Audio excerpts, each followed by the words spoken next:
This episode was recorded November 12th, 2025. The Epstein Files, the state of the governor's race, and Airport Gate.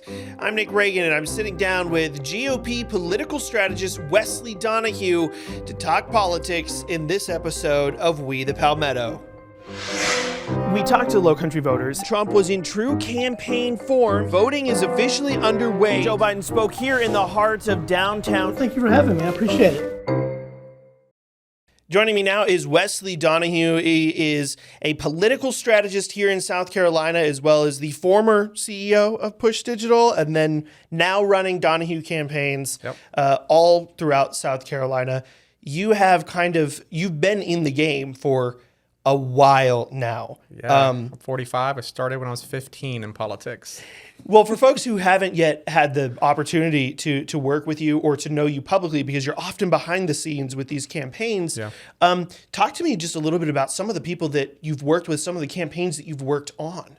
Oh, man, it's been a ton. So like I said, I got my first campaign job when I was 15, and I was really involved in South Carolina politics, but I started what was called Push Digital, one of the largest Republican companies in the country. So through that, I mean, I've worked with, Marco Rubio, Pam Bondi, new senators, Tim Sheehy, Jim Justice, Bernie Moreno. I mean, honestly, man, it's U.S. senators, governors, congressmen around the country. I mean, I could just start listing name after name after name, but it's been a lot of campaigns in my life. Well, and those are the big ones, but you've also worked on small campaigns as well. I mean, almost all of your Republican legislators, all your state senators. I've been involved with the South Carolina Senate Republican Caucus for 20 years. So a lot of your local folks. Yeah, so you kind of know everyone. You know the background on a lot of things. I'm sure you've got some secrets that we won't get into, but you know some things, and that's the point here.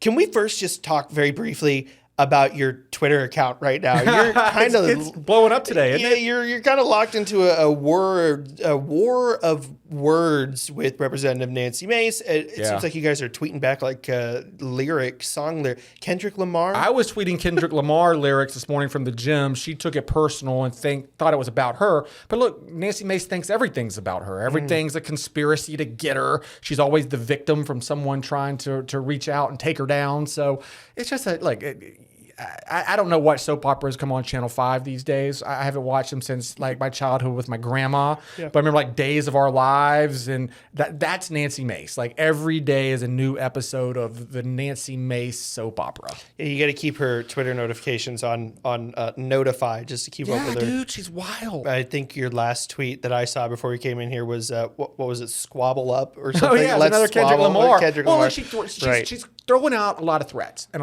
she'll sue this person and sue that person. And what she's doing is she's using her official office to sue her own constituents. Frankly, I think that's un-American. What you saw at the airport the other day, her harassing, berating law enforcement and her own constituents.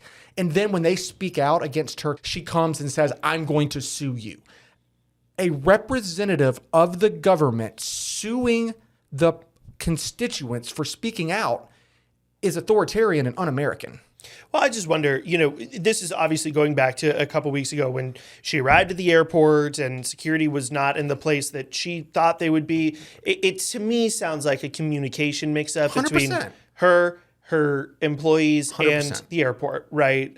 And then all of this fallout followed. It's easy to say, hey, there was a miscommunication error. Right. Someone messed up, right? But the problem is she didn't do that. She lost her freaking mind and started cursing people out like she did in the makeup store, or the guy that tried to shake her hand coming out of the bathroom, or members of Congress in committee hearings. To think that there's this, and this is what she's filing a lawsuit on now, that there's this big conspiracy that all these airport employees at 5 o'clock in the morning heard she was coming, so they all got together and said, hey, let's mess with Nancy Mace so that she will lose her mind, so that we can leak it out to the press. I mean, that's a wild conspiracy theory. I mean, these are just airport employees, man. They're just like you and me. Like, these aren't political strategists. These aren't chess masters who are thinking, if we do this, she'll do this, then we can do this. That's wild. It's a wild accusation. It's just wild behavior on her part. Well, she says that she was targeted. Now, yesterday, she's always targeted. When is she not targeted? when she had her press conference, this most recent one, Caitlin Bird, the Post and Courier reporter, specifically asked her, what do you mean by targeted? Because it's kind of a loaded word and it means something, but Mace kind of dodged the question and just kept saying that it was sort of this targeted effort by, I guess, the Republican establishment, the Democratic the political establishment at the airport, which to me never really felt like a very political place. I mean, you're the political strategist. I mean, have you seen something like this happen before? No, but you're attributing her actions to logical and balanced behavior. This is not a political strategy thing. You don't see this with other members of Congress. You don't see this with other elected officials. It's just Nancy Mace. Well, I mean, we'll have to see what comes out of her lawsuit. I think it's going to be filed next week. We'll see. I think every single one of those people should countersue the hell out of her. They have to, man, because we are supposed to be represented by these people. She works for us. At the consent of the governed. That's what America is about. She's not above us. Right. She doesn't get special privileges. We are supposed to elect one of us to be our voice in Congress. That's not how she's acting. To use her position to go on the congressional floor and to make wild accusations against people, to use her position to be able to defend herself with government employees, government attorneys, and then to use her position to sue her constituents. This is un-American behavior. Our government officials should not have this kind of power over the citizens. Now, you worked with a bunch of the local lawmakers, Republicans and Democrats, to get a letter signed that basically said, we don't agree with Nancy Mace's actions and we stand with... I mean, you were the person behind that letter. Yeah, and I should very clearly state, because we haven't stated this yet, I was Nancy Mace's political consultant. I helped elect her, I believe, 3 times. As far as that letter goes, I had a state senator call me and say, have you seen this? I'll say it's State Senator Sean Bennett. He's the one that led getting that letter signed.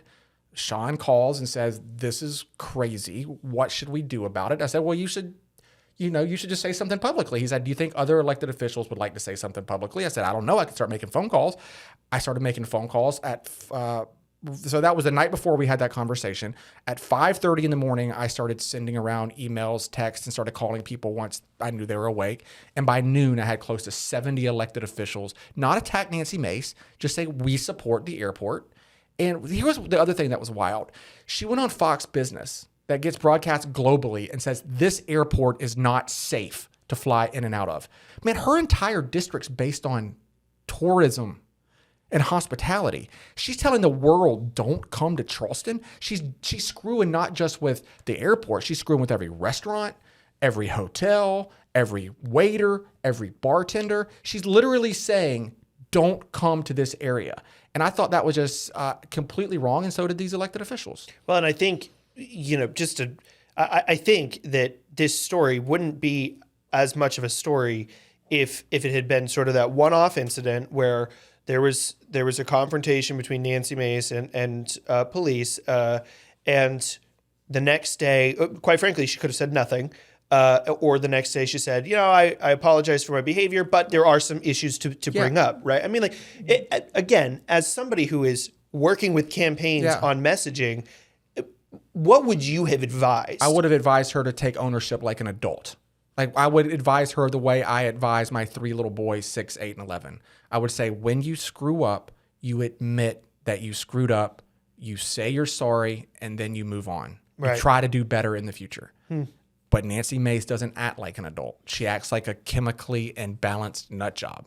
Now, there's one more element to this story that I think is interesting, is that Nancy Mace has specifically called out Elliot Summey, right? Yeah. The man in charge of the airport. And has accused him and his staff of forging reports and all of this. Wow. My understanding, and I could just be totally wrong, but you have worked with Elliot in one of his campaigns years ago. Is that right? I don't think so. I mean, but that's a great question. I don't recall working with Elliot. I mean, I've known Elliot for a very long time. Sure. I'm not trying to put you off. When I was the CEO of Push Digital, we've worked with literally thousands of candidates across the country, but I don't think we've ever done anything for Elliot. Right. What was he running for? Maybe for county council. council. We might, look, honestly, like 10 man, years ago, we or could have something like launched that. a website for him or something like that in the past, but I genuinely don't remember. But the point is that your effort to get Sean Bennett's effort and your expertise to get the letter put out was not on behalf of Elliott Summey. It was behalf on the airport. Yeah. Like it's behalf of the hospitality industry of the entire area to say, we know that this is a safe airport to fly in and out of. It's one of the best airports in the country. Frankly, I fly all over the place, all over the world. It's one of the best airports to fly in and out of. We're saying this airport is safe. It's safe to come to Charleston. And the people that work there, TSA, law enforcement, they're all working really, really hard. By the way, right now, some of them without pay during the shutdown. I mean, she threw this temper tantrum when the airports across the country are a complete cluster, right? Some of these folks aren't even getting paid. And then you're going to go in there and cuss them out? It's just wild. Part of the reason why we're talking about this is because, as you mentioned, you and Nancy Mace worked together for 3 elections or something like that. Something like that. I don't remember. Again, now I'm thinking in my head, did we ever work with Elliott Summey? I genuinely don't remember. Sure. And I don't remember how many we worked with Nancy. I want to say it's about 3 cycles, but you know, we work with.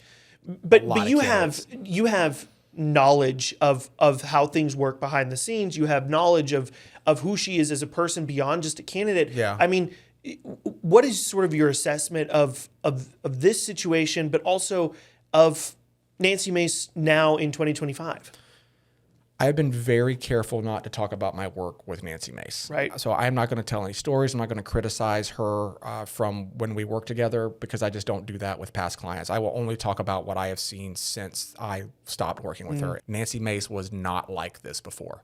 And every day we see it getting worse and worse. Let's talk broadly, though, about the governor's race here, because we've got, I don't want this to be rude to Senator Kimbrell, but we've got basically 4 major candidates I like in Josh, this race. but yeah, I hear you. Yeah, you know, we've got 4 major candidates, I would say. It's hard to really know which ones are sort of the top 2. Yeah. It seems like there's kind of top 3, but I'm not going to count anybody out here. Yeah. Give me your broad assessment of how things are shaping up in the governor's race. Well, I mean, you know, obviously Nancy, everybody's just kind of waiting for what crazy antics she does today, right? So, I mean, I think her just screaming all the time has dominated the race because even the money you've seen spent, like by Pamela Vett, spent a lot of money, it was going after Nancy Mace and exposing her erratic behavior. So the problem I'm having with it is that I don't see anybody setting a vision for the state or talking about the issues. I mean, look, we're ranked at the bottom of every single measurable category you can think of: education, roads, violent crime, domestic violence, median family income, while also having the highest income tax of any red state in the country. So my problem with the governor's race right now is because of Nancy Mace's erratic behavior, everybody's talking about that instead of talking about the important issues to this state. This state has a lot of potential, man. I mean, you go around the country and everybody talks about how great South Carolina, especially Charleston area, is. Everybody wants to come here. Businesses want to move in here. All the while, the state's kind of falling apart and nobody is setting a plan or a vision to fix those issues. So I'm hoping we start seeing some of that in the governor's race. But it seems like there's a lot of the same policy points in each campaign with just maybe slightly different variations. And I just wonder, though, if we're not getting enough details on how some of those things play out, especially the big one everybody talks about. Maybe it isn't as big as I think it is, but certainly the popular one that everyone talks about is bringing the state income tax to 0, right? Yeah. And when Rahm was in here a little while ago, Rahm Reddy, he mentioned that everybody's talking about it, but very few people know how you're gonna. They're not gonna do it. You're gonna pay for it. Again, not to harp on Nancy too much, but she's put forth the plan that we're gonna eliminate all the sales tax exemptions and reduce the income tax. Well, if you do that with the sales tax exemption, you're only going to be able to eliminate like 20% of the income tax. Nobody has actually explained the math on how we're going to do that, and that's what I'm talking about, man. They're all throwing out these grand talking points that I'm going to do this, I'm going to do that, I'm going to put a new soda machine in the hallway for the senior lounge. You know, nobody's explaining how it's going to happen. And I would really like to see some more policy initiatives coming out of all of these candidates. Like what? What would you like to see addressed? What would I like to see? One, if you're going to talk about the income tax, how are you going to do that? Sure. What are you going to do to fix up the fact that the separation of powers, that it's completely screwed up? The legislature has too much power and they control the judiciary. I mean, lawyer legislators make up 30% of our elected legislators and are picking the judges that they see trials in front of. Our roads are a complete mess, and I don't think that South Carolina Department of Transportation even knows how to fix them. We got more regulations per capita than the state of California. Our education system has been failing our kids now for at least since I've been alive. Violent crime, I think we're the 8th most violent crime in the entire country and 6th highest for domestic violence. I mean, we can keep going on and on and on. The state is falling apart, man, and nobody's talking about these issues. They just want to talk about things like, well, we're going to reduce the income tax. Well, how are you going to do it? Do you think people hate taxes as much as politicians think they do? I mean, my perspective is that I'm a team player. I recognize the necessity of taxes. I want nice roads. I want to be able to get to work, and I think that taxes are good for a handful of things. But I just wonder if candidates are indexing too heavily on this great idea that we can get income tax to zero and still have a prospering Here's what I economy. genuinely think about taxes. Most people are okay paying taxes if they get something out of it. But when you're paying taxes and everything you're paying for is falling apart, then they get very angry about paying the taxes. Nobody wants to pay high taxes. But I think the normal South Carolinian would say, yeah, it's fair for me to pay this amount if my roads are awesome, if we're educating our kids, if you're keeping violent crime down. It's all about getting what you pay for, man. It's about the ROI. Right. Yeah, I mean, absolutely. As long as I feel like what I'm paying for is what I'm getting. I mean, even if I go to like McDonald's, if I pay for a cheeseburger, I want a cheeseburger. That's right. I want a full thing of fries. I don't want half of, because that's right. That's what I paid for. You go get a bag of chips and half of it's empty, people get upset. You pay for the full bag of chips. And look, I just genuinely think that people are very upset about paying these high taxes and then driving down the roads and getting their windshield cracked every time they go down I-26 and hitting these these potholes all the time. We're just paying too much for what we get back in return. Okay, so the hard question then is, who is winning the governor's race right now? I mean, you can set your own parameters as to what winning means. I don't think anybody's winning right now. First off, I don't think the normal South Carolinian even knows who's running. They don't know who Alan Wilson, Pam Yvette, Ralph Norman are. I think Nancy's probably high in the polls simply because they see her name on Fox News. But right now, I think it's anybody's to win. So when there's a bench, when is a good time to say, this is when we really need to be looking at the polls. This is when we really need to be figuring out if we're winning or losing from the campaign side. Is that March? March and April is when someone should start, you should start seeing some horses break from the pack. Sure. Yeah. It's kind of like the Kentucky Derby, they're all kind of together until that last turn, and then they just some of them start taking off and break from the pack. It's kind of the same thing with politics. I would expect that last turn to be around April. Okay.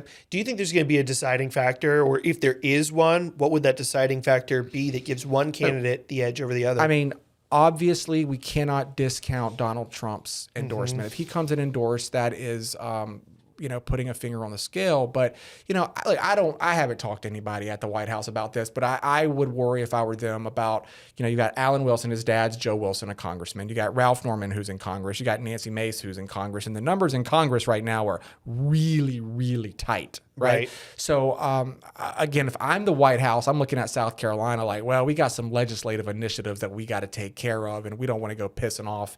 You have no matter what, you're gonna anger 2 congressmen. There's an opportunity you could anger 3 congressmen. Right. So I think that they probably have to keep that into consideration. But, those guys in the White House are smarter than me, so who knows? It almost sounds like you're saying that Evitt is the easy person to endorse. No, but look, if he goes and picks Pam Evitt, again, you're going to anger Congressman Wilson, Congressman Norman, Congressman Mace. That's what I'm saying. That if you go with Norman, then you're only angering 2 congressmen. If you go with Yvette, you're angering 3 congressmen. So my guess is that Donald Trump likes to weigh into races. What do I know about what Donald Trump likes? But the indication from what he tweets is that he likes to weigh in on races. And this one, though, you got to take into consideration Congress, unlike some of the other races he plays in. So if I'm him, or if I'm advising him, which I'm not, I would say wait as long as you can. Well, I suspect he probably will. I have even less sway with the president of the White House. I have no sway with the president. Let me make that very clear. I have 0 sway. I suspect what he'll probably do is wait until the race is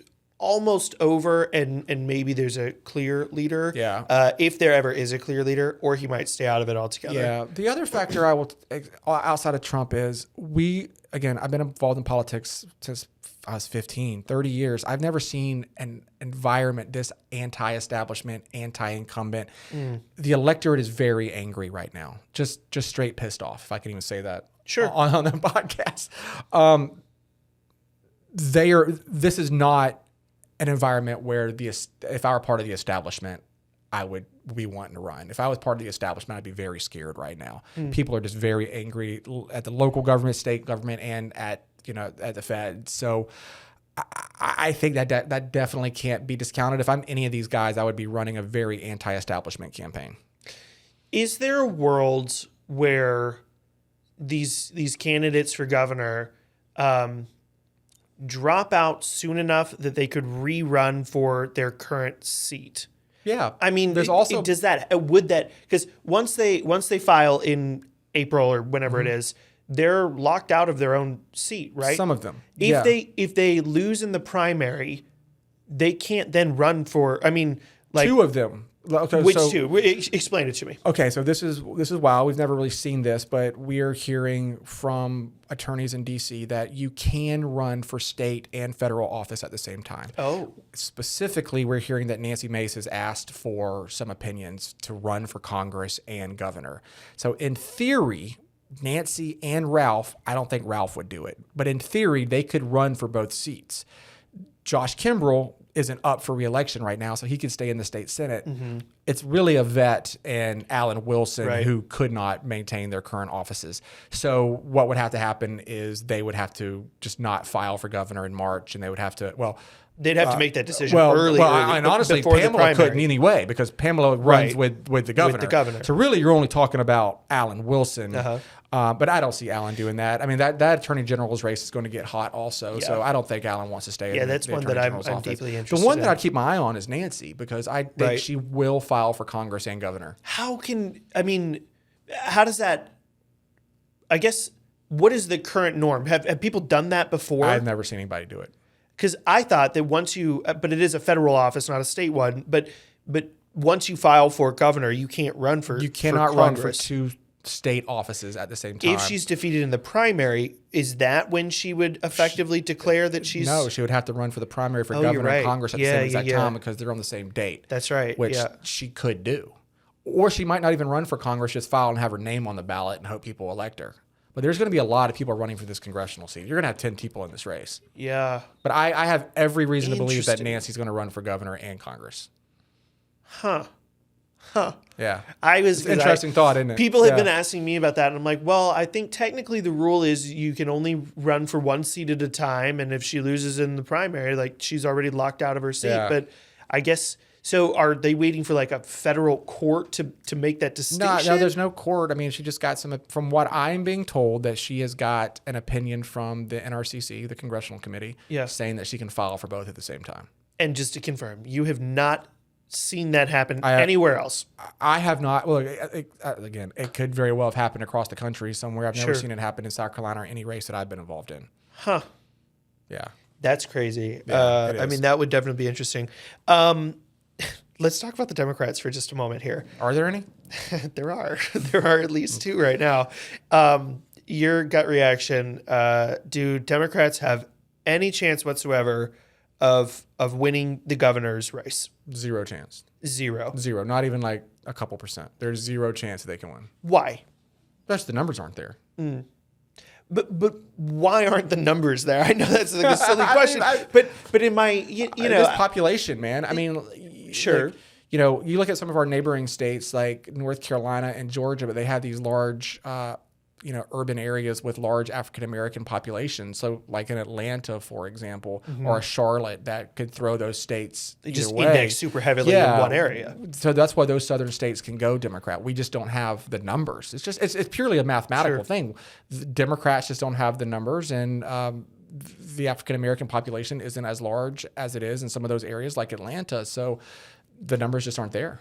So is there not I mean, Democrats do appeal to more than just African Americans, but I mean, on the coast, you got a lot of liberal white folks. So, Yeah. I mean, you would see like down here, you got like Spencer Wetmore, for example, in the House. But most of the time, if you see a Democrat, it's because they live in a high African American area. I mean, the white Democrat in South Carolina is almost extinct. If you go up to the state house and you look, they're almost gone. So, I mean, if you see Democrats elected, they're primarily in African American areas. I mean, do they lack? Why doesn't their message resonate here? I mean, do they lack just a charismatic person to deliver the message, or they have no bench? First off, and Okay. they haven't for a while. There is no charismatic, Democratic leader that appeals, to African American populations and white populations. They just don't. But we can just go down the fact that they're just wrong on the issues, if you want. But there's a litany of reasons, but the numbers aren't there. Interesting. Yeah, and also I will say that the Democratic Party in South Carolina is a mess. I mean, they're just very unorganized. They don't have the funding. They don't have any talent as far as staff goes. It's a mess. I mean, I think the most successful Democrat, at least in Charleston, in the last couple of elections, had been Joe Cunningham, and even he only won by a very, very slim margin in a very messy political And then year. he lost, then ran statewide and got his butt kicked. And Joe's a friend, actually. So I'm a big fan of Joe Cunningham on a personal level. But, he'll tell you very clearly that a Democrat can't win statewide. I did ask him when the Kentucky governor, Andy Beshear, came to town to talk to Democrats. He was there. And I did briefly ask him, I was like, are you, going to run for governor? And he very resoundingly said, absolutely not. So I thought that was interesting. Yeah, that, Joe's a good guy, but I mean, he can see the writing on the wall and understand that the messaging's hard. The messaging, but it's math, man. Sure. The math just isn't there. I mean, look, a Democrat can definitely get elected down here on the coast. There are some purple districts down here, but you look around the rest of the state and it's pretty much impossible. Okay. Let me just get your again, put your communication strategy hat on for just a moment, because we're talking about Democrats again. Mullins McLeod, obviously he was the first Democrat to announce. Yeah. Don't laugh just yet. But he had that arrest earlier before he made his announcement to run for governor. I'm just curious, if you were running his campaign, how would you have handled that situation, or what would you advise to him to do to make that situation work in his I would benefit? say drop out of the race, go home, make money, sit on the beach, and drink nice little cocktails, and just have fun, and don't get into politics at all. Well, that's. I mean, look, it wasn't just an arrest, Right. I mean, he was walking down the street screaming all kind of wild stuff, shirtless, and it's all on video, man. I mean, like, that was a wild video, man. Yeah. And I just wonder if you're running one of those campaigns, you see that come out. Like, I've run campaigns where candidates, had a state senator down here who got a DUI that we had to deal with. And I've had candidates that have had similar situations. But if you're caught on camera with that kind of stuff, you're kind of screwed, man. I guess which issues are issues that mean that you need to get out of that person's campaign, and which ones are like, all right, we can handle a DUI, but again, it goes back to this Nancy Mace situation. It's not just about the situation, but like how you handle it, right? Sure. How you present yourself. Like when you get in trouble, like everybody, we're all humans, man, and we've all had some sort of trouble in our life. It's about how you react, And especially now when, everybody's got a camera in their pocket and a video that could be broadcast to the entire world. Right. You don't need to wait on Channel 5 to get it anymore. That's right. You could just broadcast it Twitter. yourself to the entire world. So it's about how you handle it. And if you're an adult who can handle yourself in a responsible manner and then apologize and respond to it in a responsible manner, then you can survive these things. Okay, well, let me get your thoughts on one more issue, Okay. this one nationally, before I let you go here. Yeah. This morning, and this will obviously be dated, but this morning we expect we'll see some kind of movement on the Epstein files. I'm putting that in air quotes because it seems like nobody really knows what it is they're actually looking for. They're they want the Epstein files, whatever that is. There might be some votes, enough votes to release him. And Nancy Mace is one of the few Republicans who says that she's going to basically vote to release them. All I can tell you on this one is that when I'm online, the overwhelming majority of people want these Epstein files out. Right. So, I mean, but what does it mean when both sides are saying opposite things based on who's in power, right? Like when Republicans weren't in power, they said, release the files. We want to see everything. And Democrats were like, nah, we're going to hold up. And then now that it's reversed and Republicans are in power, they're dragging their feet on releasing whatever files need to be released to satisfy everybody. And Democrats are the heroes right now for saying we want to release them. I mean, how important do you think this situation is? And does anybody stand to win or lose in this situation? Well, look, that's a tough one. The honest answer is I don't know. But if I am in the White House or Mike Johnson, what I want to do is make a decision right now and move on, because the news cycle moves so fast. And these, between, wars in other countries and shutting down the government. And it's just something every day. And it's moving far faster than in our lifetimes, right? It's hard to remember, hell, like we were talking about going World War III a couple months ago and the president got in and stopped it. And now we don't even remember that happened because things move so fast. So my point is what they really need to do is just stop the conversation from dragging on, release them, don't release them, make the final decision, and then go. Just move on to the next story. All right. Well, I tend to agree with you. At some points, I'm like, this is just so complicated. Like, let's just make a decision and move on because there is business to handle. We got roads to fix. We got healthcare to deal with. We got all sorts of problems. Things are falling apart. Yeah, like let's get to work here. My problem, man, in closing is just these politicians just aren't result oriented. Like we've just got real problems that need to be fixed. And I wish we would stop talking about airport gate and all these stupid things and just hyper focus on the fact that like there's a lot of problems in this country, a lot of problems globally. But here in South Carolina, like things are genuinely falling apart. Let's elect a bunch of people that just want to go up there and get some things done and fix some actual problems. Because right now, we're not getting anything fixed.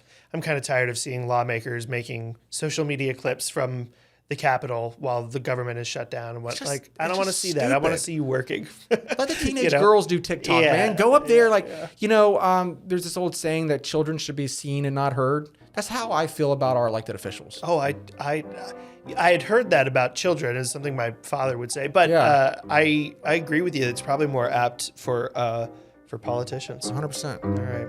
Oh, Wesley Donahue, thanks for coming in. Yeah, man, this is awesome. We reached out to Representative Nancy Mace for comment on some of the statements made in this podcast. She says she's not running for 2 offices. The lawsuit against the airport is against the deep state corruption, not her own constituents.